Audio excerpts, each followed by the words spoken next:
सोलापूर बार्शी मार्गावरील कारंबा गावाजवळ असलेल्या मुनाळे शाळेजवळ आज सोमवार दिनांक 8 जून रोजी सकाळी 11 वाजण्याच्या सुमारास भीषण अपघात झाला।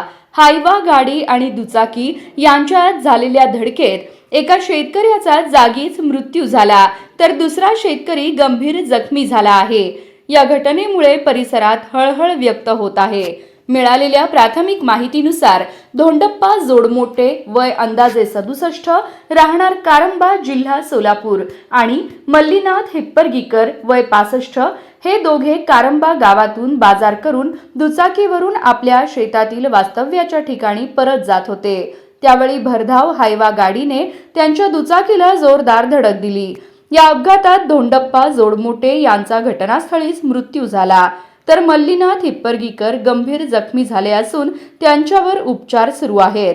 अपघाताची माहिती मिळताच नागरिकांनी घटनास्थळी धाव घेतली। दरम्यान या घटनेनंतर संतप्त झालेल्या नागरिकांनी संबंधित हायवा गाडी पेटवून दिल्याची माहिती समोर येत आहे।